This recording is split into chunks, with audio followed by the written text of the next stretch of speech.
వీరెరుగరు గనుక వీరిని క్షమించుమని చెప్పాను. ఇది యేసు ప్రభువు సిలువలో ఆయన మరణిస్తూ పలికినటువంటి 7 మాటల్లో మొదటి మాట అన్నమాట. అయితే నేను ఇక్కడ మీతో నేను పంచుకోదలుచుకున్న విషయాలు ఏంటంటే, నేను ఈ మొదటి మాటకి నేను పెట్టాలనుకున్న హెడ్డింగ్ క్షమాపణ. క్షమాపణ అనే తెలుగు పదాన్ని ఇంగ్లీష్లో మనం ఏమంటామంటే ఫర్గివ్నెస్. ఫర్గివ్నెస్ అంటే క్షమాపణ. ఇంకొక మాట కూడా అనొచ్చు, ఎక్స్క్యూజ్ అని కూడా అనొచ్చు. మనం ఏదైనా దారిలో వెళ్తున్నప్పుడు ఎవరైనా అడ్డంగా ఉంటే కొంచెం తప్పుకోండి అనే దానికి మనం ఏమని వాడతాము, ప్లీజ్ ఎక్స్క్యూజ్ మీ, లేదంటే ఎక్స్క్యూజ్ మీ అని చెప్పేసి వారిని కొంచెం రిక్వెస్ట్గా పక్కకు జరగమని చెప్పి మనం వెళ్తాం అనమాట.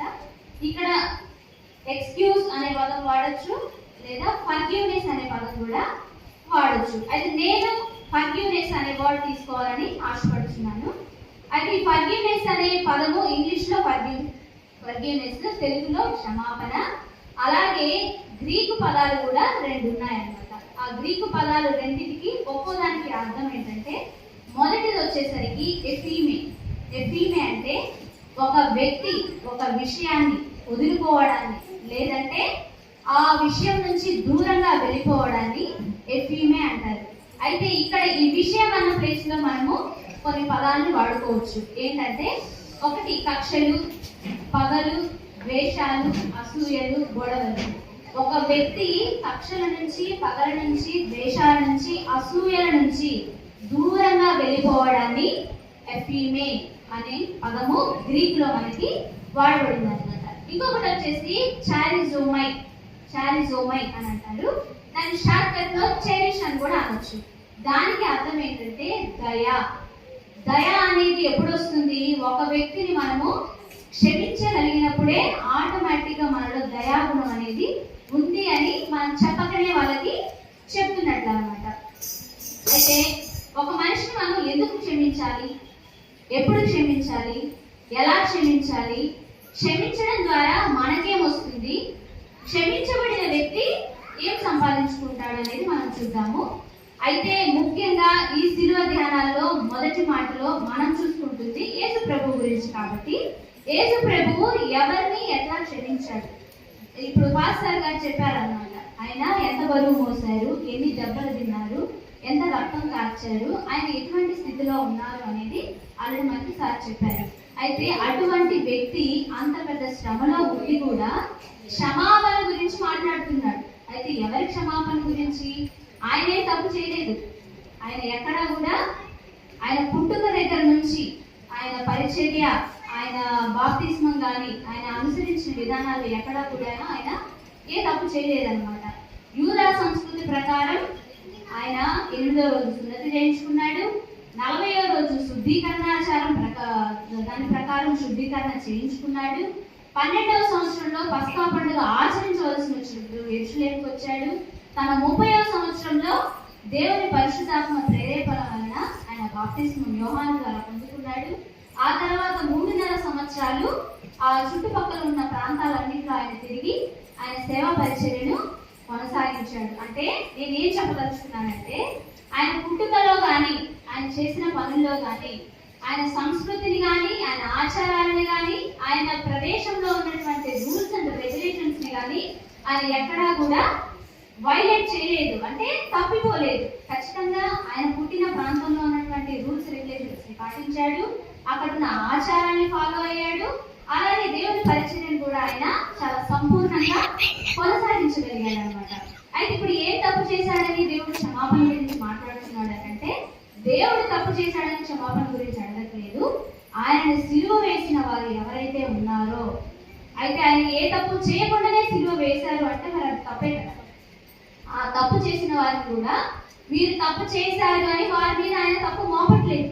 ఇంకా ఏం చెప్తున్నాడంటే, అయ్యా వీళ్ళు ఏం చేస్తున్నారో వీరికి తెలియకనే మీరు ఈ పని చేస్తున్నారు, కాబట్టి తెలియక చేసిన దాన్ని మనం క్షమించడానికి అవకాశం ఉంటుందా, ఉండదా?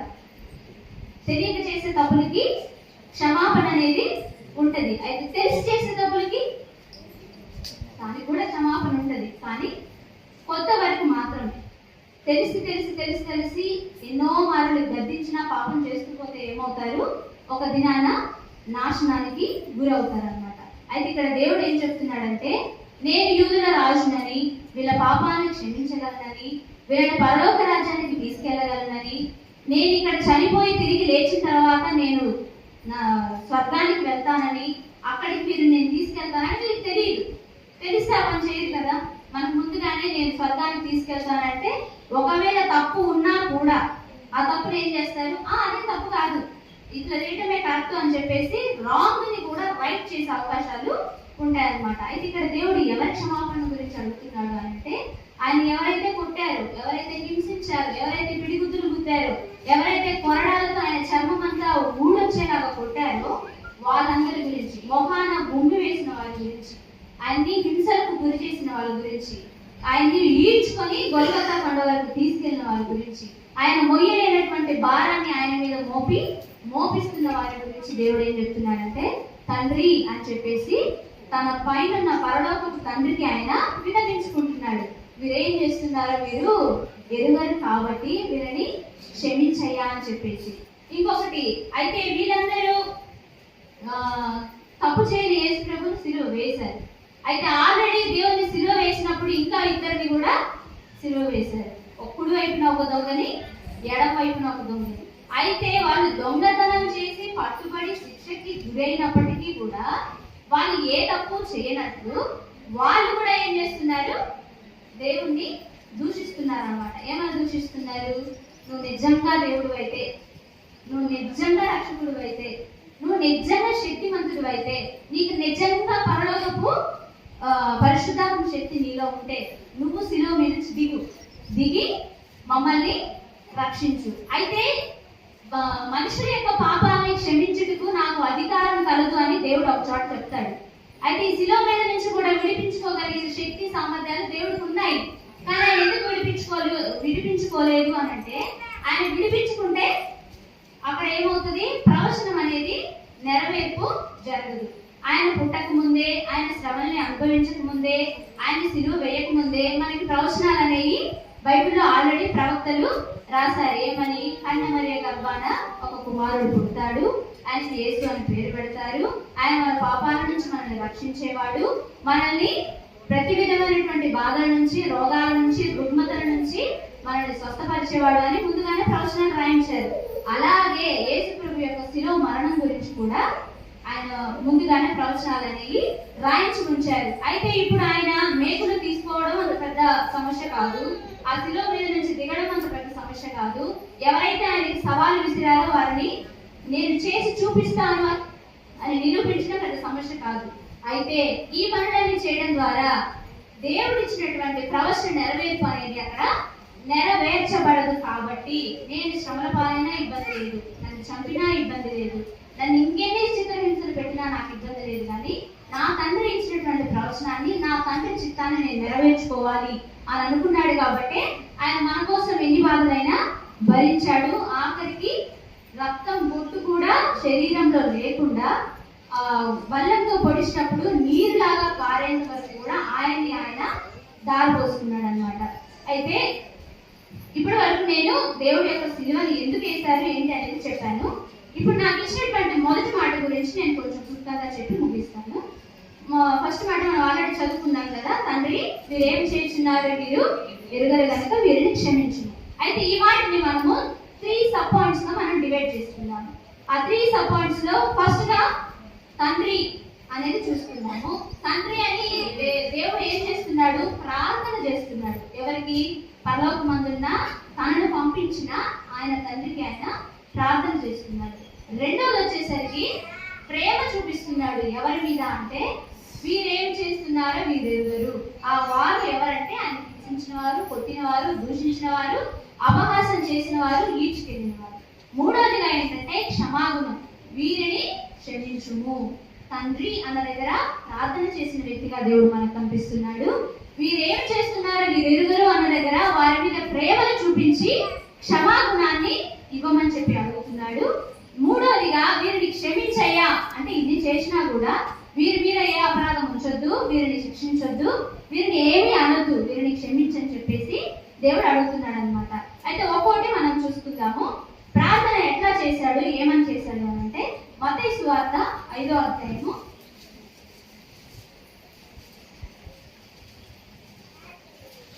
44వ వచనం చదువుతున్నాం. నేను మీతో చెప్పునదేమనగా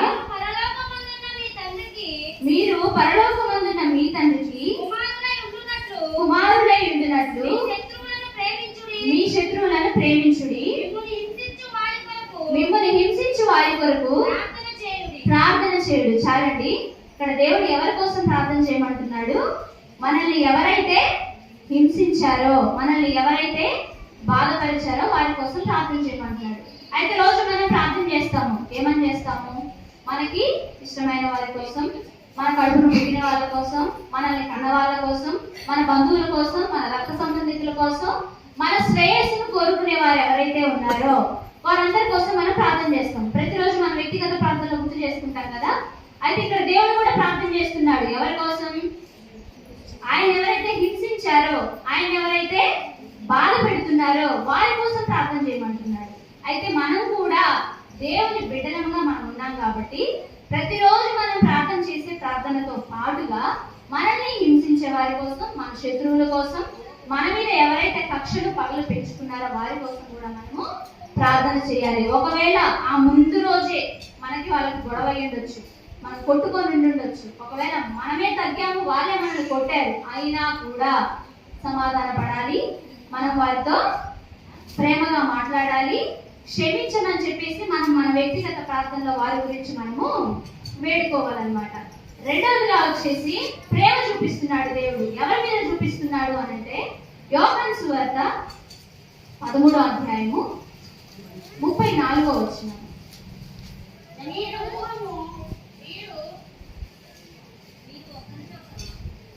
మీరు ఒకరినొకరు ప్రేమింపవలనని మీకు క్రొత్త ఆజ్ఞ ఇచ్చుచున్నాను.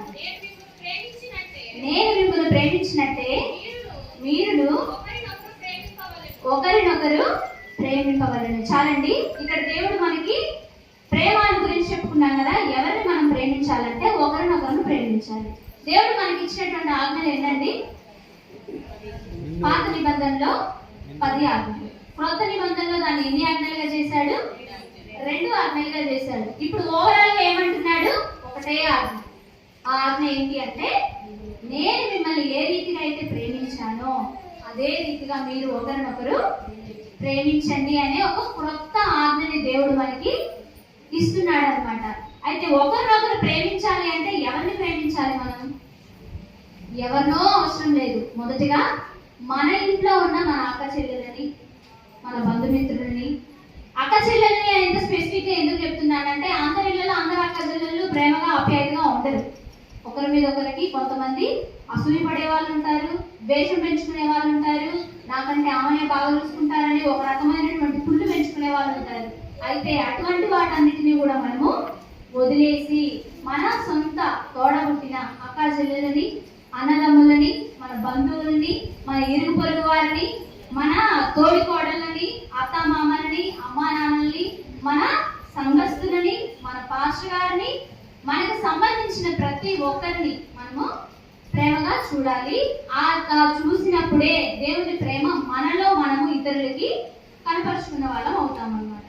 అయితే మూడవది క్షమాగుణం. ఎవరిని క్షమించాలి? ఎందుకు క్షమించాలి? అసలు ఏం చేశారని క్షమించాలి అంటే లూకా సువార్త 7వ అధ్యాయము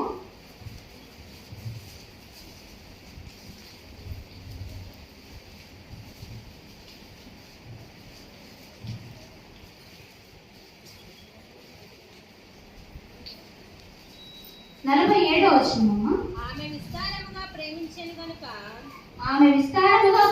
గనుక ఆమె యొక్క విస్తార పాపములు క్షమించబడనని నీతో చెప్పుచున్నాను. ఎవనికి కొంచెముగా క్షమింపబడినో వాడు కొంచెముగా ప్రేమించునని చెప్పి. చాలండి. ఇక్కడ దేవుడు ఏమంటున్నాడంటే ఎవరైతే ఎక్కువగా ప్రేమిస్తారో వారు ఎక్కువగా క్షమించబడతారంట. అయితే దేవుడు ఇప్పుడు చెప్పాడు. అయితే ఆయన చేసి చూపించాడా లేదా అన్నది మనం చూసుకుందాము. ఆ క్షమాపణ అనేది ఎవరికి చూపించాడు దేవుడు అంటే పాపాత్మురాలైనటువంటి స్త్రీ, మనకు ఆల్రెడీ ఈ స్టోరీ అంతా తెలుసు కదండి.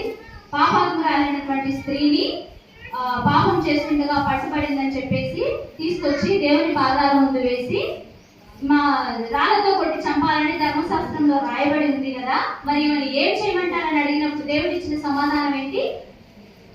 మీలో పాపం చేయని వారు ఎవరైతే ఉన్నారో మొదటిగా ఆమె మీద రాయి వేయండి అని చెప్పేసి ఆయన నేల మీద వంగి ఏదో రాస్తున్నాడంట.